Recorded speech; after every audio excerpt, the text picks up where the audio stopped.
Assalamualaikum warahmatullahi wabarakatuh. Perkenalkan, nama saya Emma Sofiani dengan NIM 180502135. Baik, kami dari kelompok 8 akan menjelaskan mengenai EIM atau Earning and Investment Management.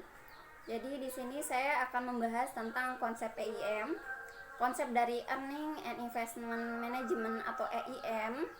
Earning management adalah tindakan yang akan dilakukan oleh manajer dengan cara memanipulasi laba.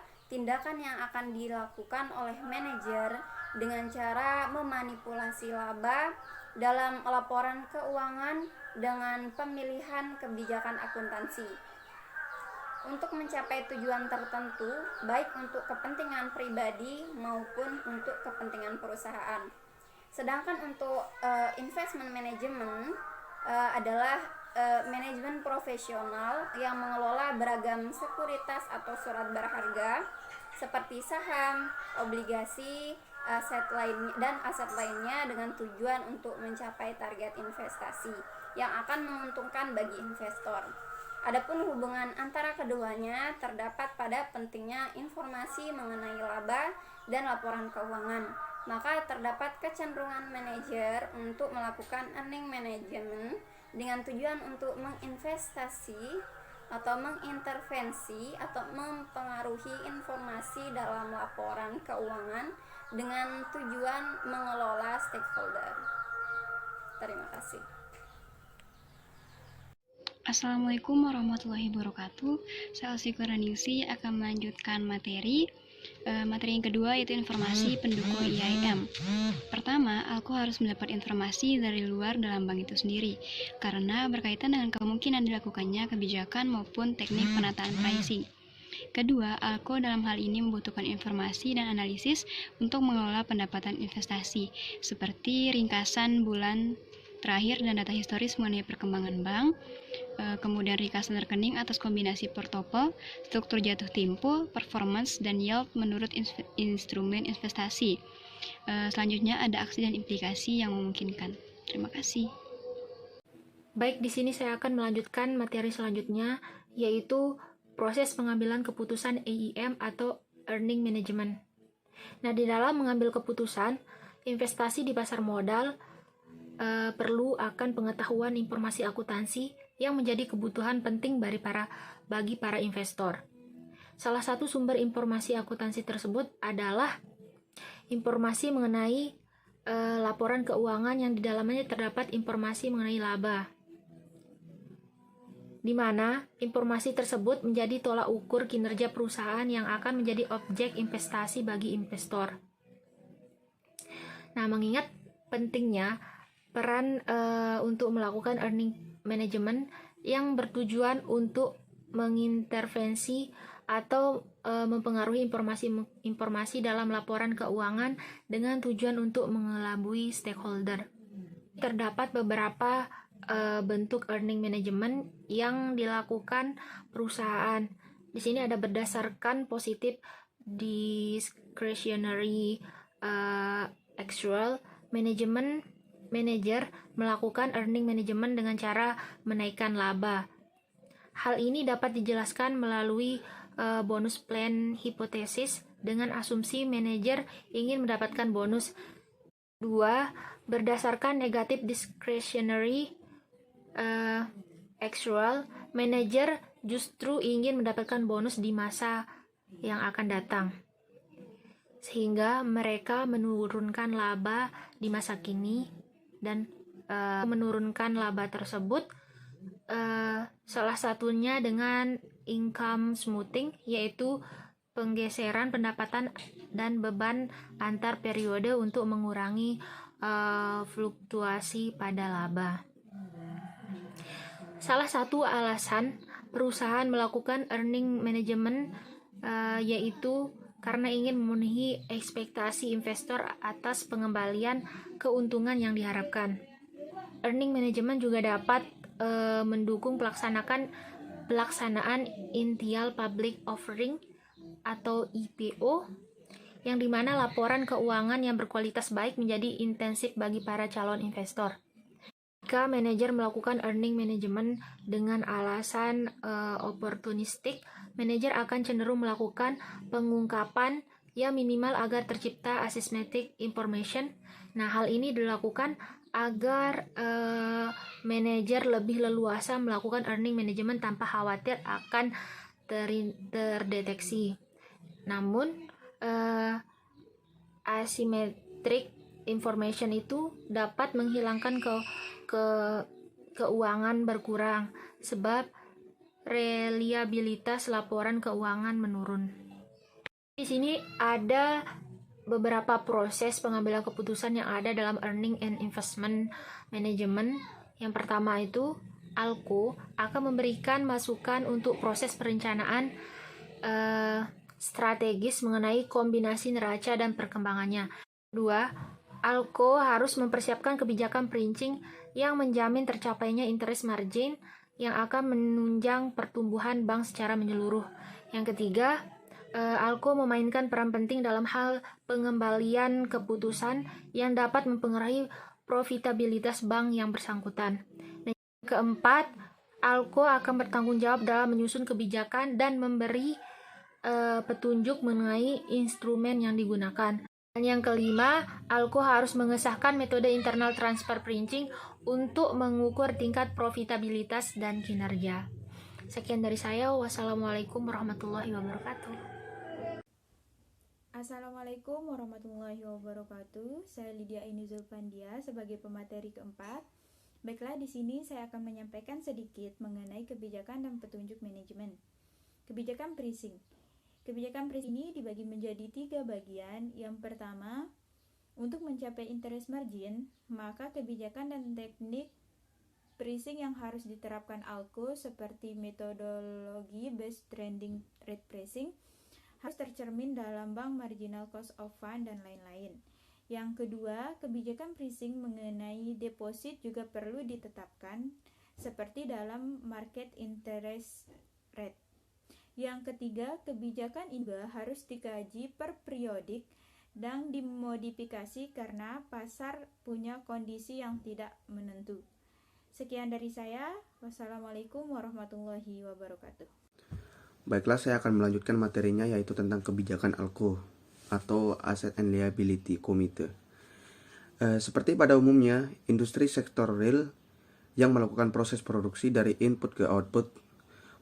Produksi dalam industri perbankan adalah aktivitas bank yang tercermin dalam laporan neraca keuangan baik sisi aktiva maupun pasiva, sementara hasil produksi adalah laporan laba atau rugi.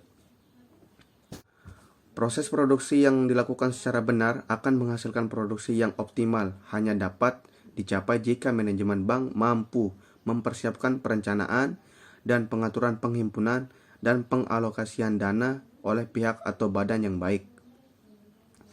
Badan ini biasanya berbentuk tim atau panitia atau disebut komite ataupun dewan khusus.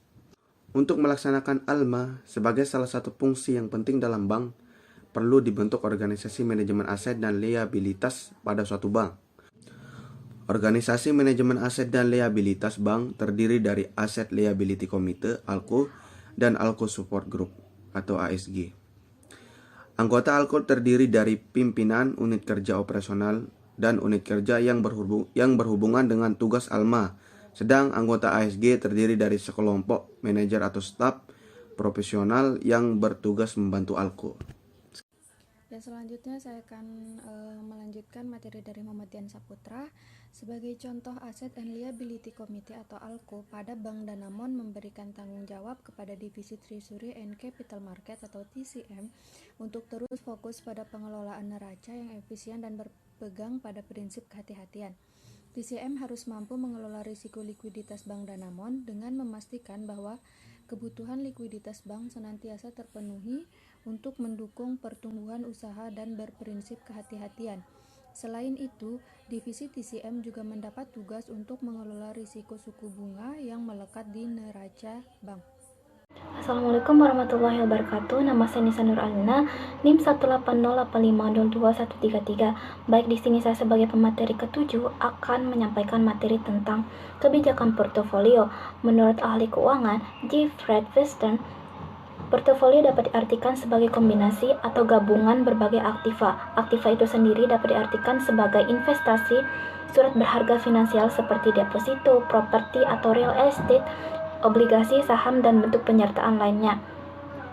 Dalam dunia usaha, hampir semua pemilik modal memiliki sikap sebagai penghindar resiko atau risk averter, yang artinya tidak menginginkan suatu resiko yang mengakibatkan kerugian atau pengurangan nilai investasi. Namun dalam kenyataannya, hampir semua bentuk investasi atau usaha mengandung resiko, apalagi yang bersifat jangka panjang. Jika seorang investor menginginkan keuntungan besar, maka kemungkinan resiko yang akan dihadapi dan diterima juga relatif lebih besar. Demikian juga sebaliknya. Demikian materi yang dapat saya sampaikan. Materi selanjutnya akan disampaikan oleh Saudari Rizka Adikantari. Wassalamualaikum warahmatullahi wabarakatuh. Baiklah, di sini saya akan melanjutkan materi selanjutnya, yaitu tentang kebijakan portofolio. Untuk mengetahui apakah instrumen investasi yang dilakukan sudah sesuai dengan portofolio bagi bank awan account yang telah ditetapkan, maka ALSO di sini harus memantau antara rupiah dan forex exchange management. Kombinasi instrumen investasi untuk mendiversifikasi portofolio adalah penting sebab tujuan utama dari diversifikasi adalah untuk mengurangi tingkat resiko investasi dan memaksimalkan laba. Memantau sampai sejauh mana tingkat pelaksanaan dalam kaitannya dengan investasi spekulatif. Ini sangat penting karena jika diversifikasi telah dilakukan, maka tingkat investasi spekulatif harus dikurangi. Mengelola resiko dengan teknik-teknik yang memadai. Assalamualaikum warahmatullahi wabarakatuh. Di sini saya akan melanjutkan materinya tentang pelaksanaan EIM. Yang pertama, Treasury mempunyai tugas mengelola posisi likuiditas harian sesuai petunjuk. Yang kedua, mengimplementasikan keputusan pengelolaan GAP yang meliputi strategi pendanaan dan strategi investasi. Yang ketiga, kemudian melaksanakan kebijakan penentuan bunga deposito nasabah.